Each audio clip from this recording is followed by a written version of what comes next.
Mainit at gintong sikat ng araw ang pumapasok sa kusina mula sa bintana habang nagluluto ako ng hapunan.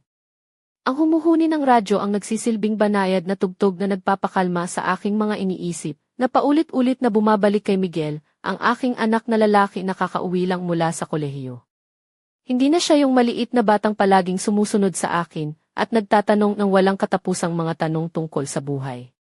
Ngayon, siya ay isang matangkad at tiwala sa sarili na binata. Ang pagninilay na ito ay nagdulot sa akin ng halo-halong damdamin ng pagmamalaki at pagkasabik sa nakaraan. Kumusta? Ako si Marikit, 18 taong gulang, isang ina mula sa bayan ng Liliw sa Laguna. Palagi akong abala sa pag-aalaga sa aking pamilya at pagtulong sa aming maliit na negosyo sa palengke. Ngayong weekend lang ay dumating si Miguel mula sa Maynila at hindi ko maiwasang mag-isip kung paano siya nagbago mula noong huli ko siyang nakita. Ito ang simula ng isang gabi na hindi ko malilimutan, isang gabi na magpapabago ng aming relasyon mag-ina sa paraang hindi ko inaasahan. Habang naghahanda ako ng sinigang sa aming kusina, tinawag ko si Miguel para kumain. Ang boses ko ay sumalubong sa buong bahay, at ilang sandali lang ay narinig ko ang pagpasok niya sa kusina. Ang kanyang presensya ay punong-puno ng enerhiya, isang kalakasan na hindi ko inaasahan. Habang kami ay nagkakainan, napansin ko ang titig niya sa akin, may malalim na bagay sa kanyang mga mata na pumigil sa akin sa aking mga iniisip. Pinilit kong isantabi ang pakiramdam na iyon, iniisip na baka haka-haka ko lang dahil sa pagod o dahil sa liwanag ng dapit hapon. Ngunit habang kumakain, ang mga kwento niya tungkol sa kolehiyo, sa kanyang mga kaibigan, at sa kung gaano siya nangulila sa bahay ay may kakaibang timpla ng emosyon. Hindi ko maipaliwanag, ngunit may tensyon sa pagitan namin na hindi ko kayang baliwalain. Pagkatapos ng hapunan, nagpasya kaming manood ng pelikula sa sala, bumalik sa dati naming gawain na dati nagbibigay lakas sa akin. Ang malambot na ilaw at mga unan sa aming sala ay nagbigay ng mas intimong pakiramdam kaysa dati. Habang tumitingin ako sa screen, hindi ko maiwasang mapatingin kay Miguel na nakaupo sa tabi ko. Ang batang binata na aking inalagaan ay tila naglaho, at sa kanyang lugar ay may isang lalaking hindi ko pa lubos na kilala. Sa isang sandali, ang kamay ni Miguel ay bahagyang humipo sa akin. Ang simpleng pagkakadikit na iyon ay nagdulot ng matinding damdamin sa akin na hindi ko inaasahan. Hindi ko alam kung paano ito haharapin. Pagod lang ako, ang nasabi ko na may pilit na ngiti, kahit alam kong hindi ganun ang totoo. Ang hangganan ng pagiging ina at anak ay tila naglaho sa gabi na iyon, at ang pagitan namin ay napuno ng isang hindi maipaliwanag na tensyon. Nilapitan ko ang aking kwarto ng maaga, dala ang bigat ng mga nangyari. Hindi ko alam kung paano haharapin ang mga damdaming iyon, ang pag-ibig ko kay Miguel ay dalisay, ngunit ang nangyari ay nagdulot ng anino sa aming relasyon. Habang nakahiga sa kama, hindi ako makatulog. Ang mga alaala ng pagkabata ni Miguel ay bumalot sa aking isipan, ang mga unang hakbang niya, ang tawag na iinay, ang mga sandaling puno ng pagmamahal at saya. Ngunit ngayon tila may pagitan na naghiwalay sa amin, isang hangganan na hindi ko gustong tawaging hiwalay. Piliting kinumbinsi ko ang sarili kong sobra lang ang reaksyon ko, na ito'y isang pansamantalang sandali lamang, dahil si Miguel ay anak ko, at ako ang kanyang ina. Ngunit habang lumalala ang gabi, hindi ko maiwasang maramdaman na kami ay nasa gilid ng isang delikadong hangganan, isang bagay na maaaring magbago ng aming relasyon magpakailanman kung hindi namin ito haharapin ng maingat. Magsisimula ako sa isang simpleng umaga, ngunit alam kong hindi na magiging ganoon ang lahat. Pagising ko, ramdam ko pa rin ang bigat ng gabi. Ang mga pangyayaring iyon ay parang anino na sumunod sa bawat kilos ko. Nang bumaba ako sa kusina, doon ko nakita si Miguel, nakaupo sa tabi ng maliit naming lamesa, hawak ang tasa ng kape, tahimik na tila wala nang nangyaring kakaiba kagabi. Ang kanyang mukha ay kalmado, para bang hindi niya alintana ang mga naglalaro sa aking isipan. Magandang umaga, inay, bati niya, ang tinig niya ay malumanay at may dalang init ng araw. Iniisip kong magpunta sa bundok mamaya. Gusto mo bang sumama? Tanong niya, na para bang ang mga nagdaang sandali ay hindi kailanman nangyari. Nagdalawang isip ako. Sa kabila ng mga saloobin ko, naisip ko na siya pa rin ang anak ko, si Miguel, na naging matatag sa gitna ng lahat ng pagsubok. Sige, sounds good, sagot ko, pilit na pinipigil ang kaba na unti-unting kumakalat sa dibdib. Habang naghahanda kami para sa aming lakad, hindi ko maiwasang mapansin ang mga titig niya. Hindi na ito yung dati, may kakaibang lalim at bigat na hindi ko maintindihan. Bawat kilos at salita niya ay tila may nakatagong kahulugan, at ramdam ko ang tensyon na naglalakbay sa pagitan namin. Sinubukan kong maging normal, ngunit alam kong nahahalata niya ang pag-aalala sa aking mga mata. Patungo kami sa bundok ng Banahaw, isang lugar na madalas naming pinupuntahan noong bata pa si Miguel. Ang paligid ay puno ng sariwang hangin, malamig at malinis, at ang langit ay malinaw na asul. Ang mga puno at mga bulaklak ay tila nag-aanyaya ng kapayapaan, pero sa loob ko, may unos na hindi mapigilan. Habang naglalakad kami, nag-uusap kami tungkol sa mga pangyayari sa kolehiyo, sa mga kaibigan niya, at sa mga alaala ng aming mga pamilya noong mga nakaraang pista. Ngunit kahit na ganito ang usapan, hindi maalis sa aking isipan ang kakaibang paraan ng pagtitig niya sa akin. Parang may gustong sabihin na hindi niya mailabas, at ako naman ay natatakot na siya ay makapagsalita. Pagdating namin sa isang maliit na parang na may tanawin ng buong bayan sa ibaba, tumigil kami. Tumigil ang oras sa sandaling iyon. Tinitigan ako ni Miguel ng malapitan at puso ko ay tumibok ng mabilis. Inay, palagi kang nandyan para sa akin, bulong niya, humahaplo sa aking puso sa paraan na hindi ko maintindihan. Hindi ko alam kung anong gagawin ko kung wala ka. Hindi ko inaasahan ang lalim ng kanyang sinabi. Napaisip ako, napangiti ng pilit at sinubukang alisin ang bigat sa hangin. Huwag kang mag-alala, anak, sagot ko, hindi kita iiwan. Ngunit sa kabila ng mga salita, ramdam ko ang pagbabago sa pagitan namin, isang bagay na mas malalim kaysa sa simpleng pagmamahal ng ina at anak. Ang mga mata ni Miguel ay naglalaman ng isang lihim na hindi ko pa naunawaan, at ang bawat salita niya ay may dalang kakaibang emosyon na nagpapabago sa lahat ng dati naming alam. Sa puntong iyon, hindi ko alam na ang gabi at umagang iyon ay simula pa lamang ng isang kwento na magbabago sa aming buhay mag-ina magpakailanman. Ang tanong, paano ko haharapin ang mga damdaming ito? At higit sa lahat, paano namin mapapanatili ang aming relasyon sa kabila ng lahat ng ito? Ang araw ay patuloy na sumisikat nang kami maglakad sa gilid ng Banahaw. Dala-dala ko ang mga katanungan na bumabagabag sa aking isipan. Ako si Marikit, isang dalagang ina mula sa Liliw, Laguna, na palaging naniniwala na ang pagmamahal ko sa anak ko ay sapat na gabay sa kanyang paglaki. Ngunit ngayong araw na ito, ramdam kong may mga pader na unti-unting bumubuo sa pagitan namin, mga pader na hindi ko inaasahang kailangang harapin.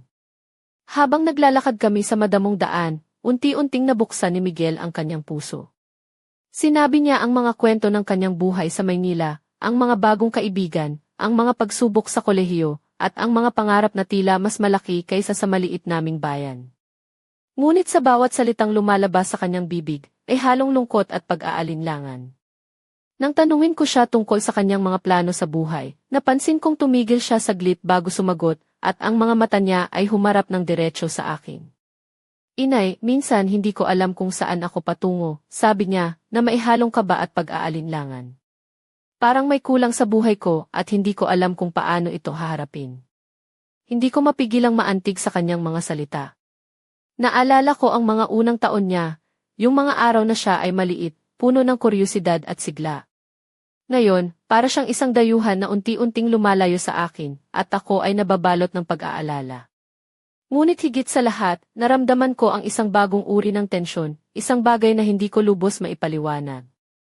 Habang naglalakad papunta sa isang maliit na patag na may tanawing umaabot hanggang sa mga bundok sa malayo, tumigil kami para magpahinga.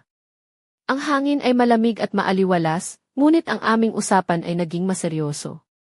Inay, ang sabi niya, may mga bagay akong nararamdaman na hindi ko maintindihan. Parang may mga damdamin ako na hindi ko dapat maramdaman.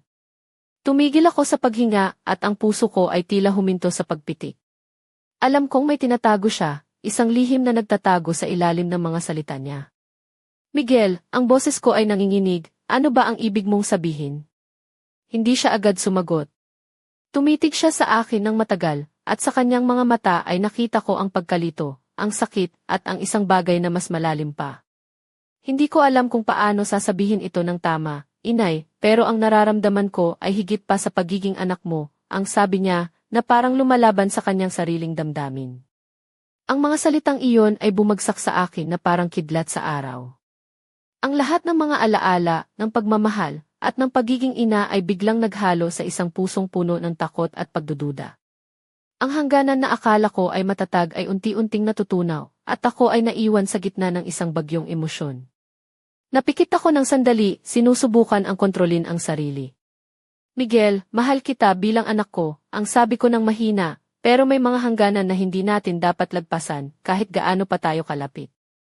Ngunit sa kabila ng aking mga salita, alam kong hindi ito magiging madali.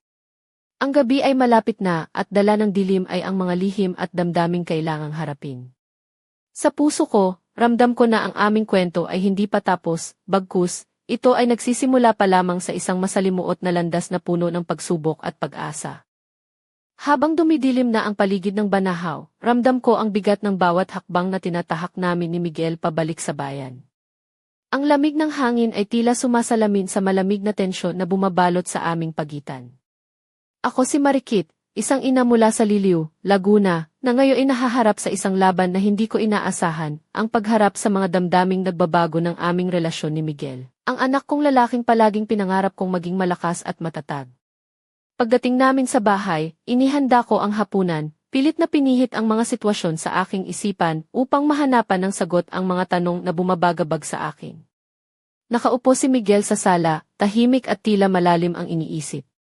Napansin ko ang kanyang mga mata na tila nagtatago ng isang lihim, at ang bawat sandali ay nagiging mas mahirap para sa akin na magpanggap na normal ang lahat. Habang kumakain kami, napansin kong madalang siyang ngumiti, at ang mga titig niya sa akin ay may kakaibang intensity na hindi ko maintindihan. Naisip kong baka may gustong sabihin, kaya't dahan-dahan kong tinanong, Miguel, may nais ka bang ibahagi sa akin? Tumango siya ng bahagya, at ang tinig niya ay medyo nanginginig. Inay, gusto kong maging totoo sa'yo, pero natatakot ako sa magiging reaksyon mo. Hindi ko maiwasang mapabuntong hininga dahil sa bigat ng kanyang mga salita. Ano man yon, anak, nandito ako para makinig, sabi ko nang may pag-aalalay, kahit na ang puso ko ay kumakaba dahil sa takot sa kung ano ang maririnig ko. Sa isang nakakabinging katahimikan, nagsimula siyang magsalita. Inay, may mga damdamin ako na hindi ko maintindihan at hindi ko dapat maramdaman. Parang nagkakaroon ako ng pagtingin na higit pa sa pagiging anak mo. Ang mga salitang iyon ay tumama sa akin ng parang kidlat sa isang madilim na gabi. Hindi ko alam kung paano ko ito haharapin, kaya yumuko ako at humawak ng baso ng tubig. Miguel, ang boses ko ay mahina ngunit matatag, ang pagmamahal ko sa iyo ay walang hanggan, pero may mga hangganan na kailangang igalang para sa ating kapakanan. Tumayo siya ng dahan-dahan at lumapit sa akin. Inay, hindi ko ito ginusto, ngunit hindi ko rin ito mapigilan. Sana maintindihan mo. Ang kanyang tinig ay puno ng pagkalito at sakit. Napailing ako at ang puso ko ay puno ng pagdadalamhati. Alam kong kailangan naming harapin ang katotohanan, ngunit hindi ko pa alam kung paano kami makakabangon mula rito. Ang gabi ay naging tahimik, ngunit ang bawat sandali ay puno ng hindi nasabi at mga damdaming naghihintay na maipahayag. Habang ako'y naglalakad patungo sa kwarto, dala ko ang bigat ng mga pangyayari at ang tanong kung paano namin mapapanatili ang aming pagmamahalan bilang ina at anak habang nilalabanan ang mga damdaming ito na nagbabanta sa aming pagkakakilanlan. Sa dilim ng gabi, isang bagay ang malinaw, ang aming relasyon ay hindi na magiging tulad ng dati. Hindi ko malilimutan ang gabing iyon habang nakahiga ako sa kama, si Miguel ay nasa kabilang silid, ngunit ang bawat tunog ay tila sumisirit sa tahimik na hangin. Ako si Marikit, isang ina mula sa Liliw, Laguna, na ngayon ay nahaharap sa isang pagsubok na hindi ko inasahan, ang pagharap sa emosyon na naglalagay sa hangganan ng aming relasyon ni Miguel. Habang pinipilit kong magpahinga, ang mga alaala ng aming buhay mag-ina ay bumalik sa aking isipan, ang kanyang mga unang salita, ang mga tawanan sa aming bahay, at ang mga simpleng sandali na puno ng pagmamahal. Ngunit ngayong gabi, ang mga alaala ay bumalot ng lungkot, sapagkat ang hangganan na dati naming pinoprotektahan ay tila nagiging malabo at masalimuot. Kinabukasan, nagising ako ng maaga, ang araw ay sumisilip sa labas ng bintana, ngunit ang aking puso ay mabigat pa rin. Bumaba ako sa kusina at nakita si Miguel na abala sa pag-aayos ng aming mga gamit para sa isang lakad. Ang kanyang mukha ay may bahagyang ngiti, ngunit ang kanyang mga mata ay nagbubunyag ng pagkalito at pag-aalala. Magandang umaga, inay, bati niya ng may katahimikan. Handa ka na ba sa lakad natin? Tumango ako, pilit na tinatago ang mga takot na bumabalot sa aking dibdib. Anak, tara na. Habang naglalakad kami sa tabing ilog ng Pagsanjan, ang hangin ay malamig at ang tunog ng tubig ay nagbibigay ng kakaibang kapayapaan. Ngunit sa kabila ng katahimikan ng paligid, ang aming usapan ay puno ng hindi nasabi at mga damdamin na naglalaban sa loob namin. Miguel, simula ko nang may pag-aalangan, nais kong malaman mo na mahal kita bilang anak ko at hindi kailanman magbabago iyon. Tumingin siya sa akin, ang kanyang mga mata ay puno ng emosyon. Inay, alam ko iyon. At mahal din kita. Pero minsan, nahihirapan akong intindihin ang sarili ko. Napailing ako, naisip ko kung paano namin mapagtatagumpayan ang unos na ito. Ano man ang iyong nararamdaman, anak, nandito ako para sa iyo. Hindi ka nag-iisa. Habang patuloy ang aming paglalakad, naramdaman ko ang bigat ng aming mga puso, ngunit naniniwala akong sa kabila ng lahat, ang pagmamahal namin ay sapat upang harapin ang anumang pagsubok. Ngunit sa likod ng aking isipan, may mga tanong na hindi ko pa nasasagot, paano namin haharapin ang bagong hamon na ito? At hanggang saan ang kaya naming pagtitiis? Hindi ko pa rin maipaliwanag ang mga nangyari sa aming paglalakad sa tabing ilog ng Pagsanjan, ngunit ramdam ko na nagbago ang lahat sa pagitan namin ni Miguel. Ako si Marikit, isang ina na palaging naniniwala na ang aming pagmamahalan ay matibay, ngunit ngayon, tila may mga aninong sumisingit na nagdudulot ng takot at pag-aalinlangan sa puso ko. Habang naglalakad kami, napansin ko ang kakaibang tingin ni Miguel, hindi na ito ang simpleng pagmamahal ng isang anak sa ina, kundi isang malalim na pagtingin na nagdudulot sa akin ng kakaibang kaba. Hindi ko maalis sa isip ko ang mga salita niya noong gabing iyon, at kahit napilit kong tinatanggap ang mga ito bilang bahagi lamang ng kanyang pagkalito, alam kong may mas malalim na issue na kailangang harapin. Pag-uwi namin, nagdesisyon akong mag-usap ng tapat kay Miguel. Anak, gusto kong malaman mo na handa akong makinig sa lahat ng gusto mong sabihin, sabi ko, pilit na pinipigil ang kaba sa tinig. Tumigil siya sa kanyang mga ginagawa, tumingin sa akin ng matagal, at sa wakas ay nagbukas ng puso. Inay, alam kong mahirap intindihin, pero hindi ko kayang itago pa. Ramdam ko ang isang bagay na hindi ko dapat maramdaman para sa'yo, ang kanyang sinabi ng maihalong pagkalito at sakit. Naramdaman ko ang bigat ng mga salita niya, at kahit napilit kong pinipigil ang aking emosyon, hindi ko maiwasang maiyak. Miguel, anak, ang pagmamahal ko sa iyo ay walang kapantay, ngunit may mga hangganan na kailangang igalang upang mapanatili ang ating pagkatao at dangal.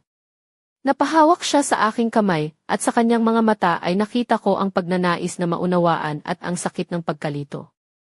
Inay, hindi ko alam kung paano ito ayusin, pero handa akong lumaban para sa atin.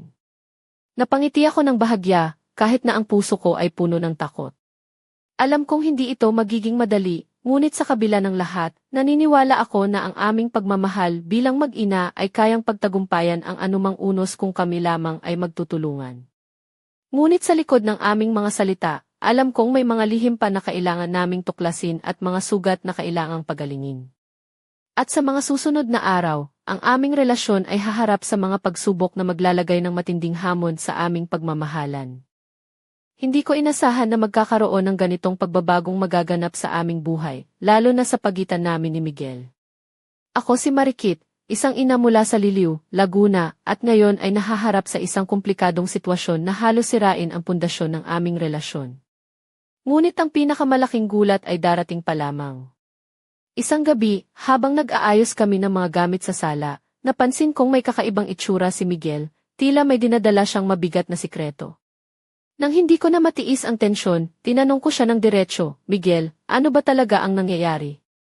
Ano ang gusto mong sabihin sa akin? Napabuntong hininga siya at tumingin ng malalim sa aking mga mata. Inay, may isang tao akong nakilala sa Maynila na nagbago sa lahat ng aking pananaw. Ang sabi niya, na maihalong kaba at determinasyon. Hindi lang ito basta damdamin, ito ay isang bahagi ng aking pagkatao na ngayon ko lang tunay na naunawaan. Nagtaka ako at nag-aalangan, ngunit pinilit kong manatiling kalmado. Sino siya, anak? At ano ba talaga ang ibig mong sabihin? Siya ay isang kaibigan na naging higit pa sa isang kaibigan, paliwanag niya. At dahil sa kanya, napagtanto kong may mga bagay tungkol sa sarili ko na kailangang tanggapin, mga bagay na matagal ko nang itinago. Habang nakikinig ako, unti-unti kong naunawaan ang lalim ng kanyang pinagdadaanan. Ang mga damdamin niyang hindi niya maintindihan ay hindi lamang galing sa akin bilang ina, kundi mula rin sa kanyang sariling paglalakbay sa pagkilala sa sarili. Ngunit sa kabila ng pagbubukas niya sa akin, may isang bagay na nagbigay ng kakaibang kaba sa akin.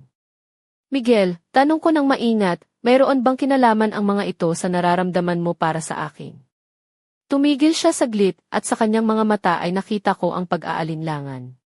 Hindi ko pa alam kung paano ito ipaliwanag, inay.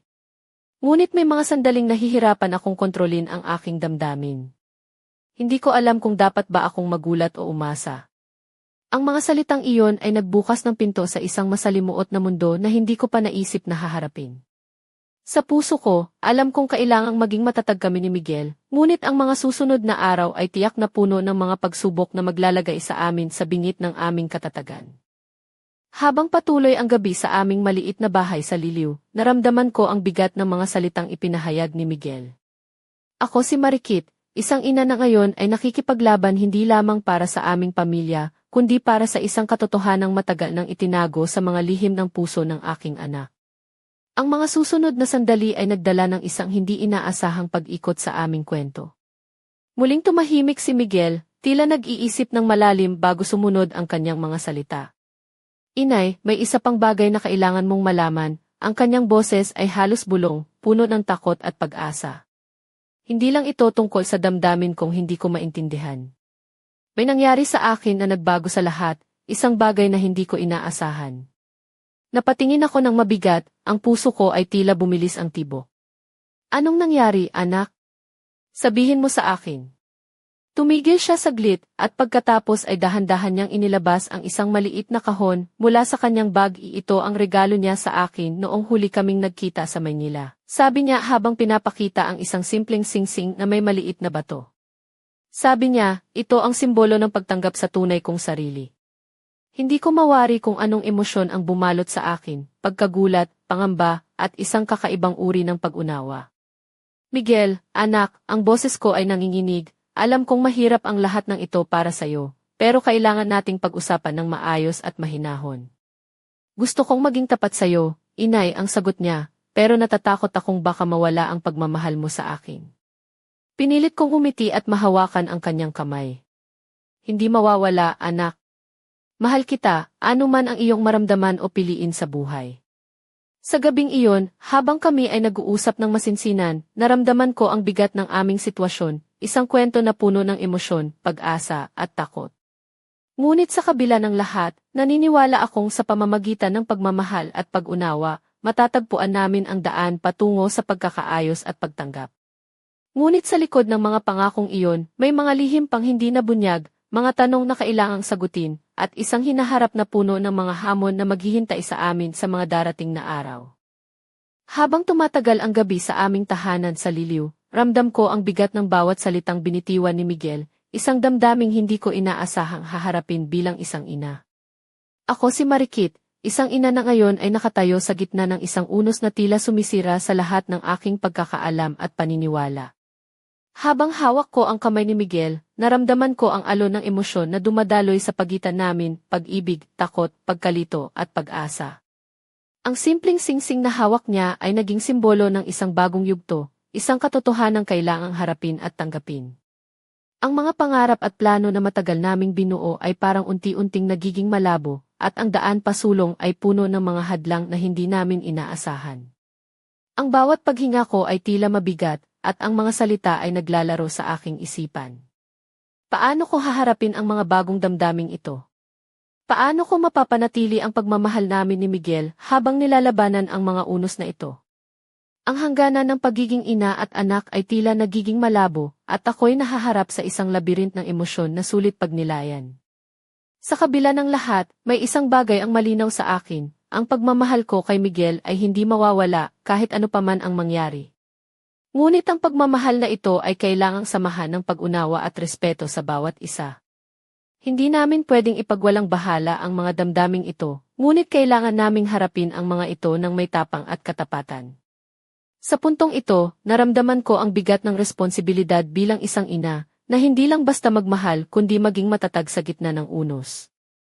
Ang gabi ay nagiging saksi sa aming mga lihim, at ang aming kwento ay patuloy na sumusulat ng mga pahina na puno ng emosyon, pag-asa, at mga tanong na kailangang sagutin. Ngunit sa kabila ng lahat, ang pinakamalaking tanong ay nananatili, paano namin haharapin ang bukas? At hanggang saan ang aming pagmamahal ang magtatagumpay sa gitna ng mga pagsubok na naghihintay?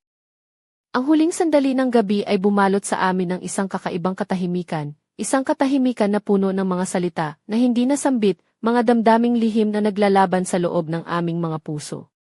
Ako si Marikit, isang ina mula sa Liliw, Laguna, na ngayon ay nakatayo sa harap ng isang krusada ng pagmamahal, takot at pagpili. Ang aming relasyon ni Miguel ay hindi na tulad ng dati, ito ay isang masalimuot na tela ng emosyon at lihim na kailangang buhayin o sirain. Habang nakatingin ako sa mga mata ni Miguel, nakita ko ang lalim ng kanyang pagkalito at ang pagnanais niyang maunawaan ang sarili. Ang mga kamay namin ay magkadikit, ngunit ang distansya sa pagitan namin ay tila lumalawak.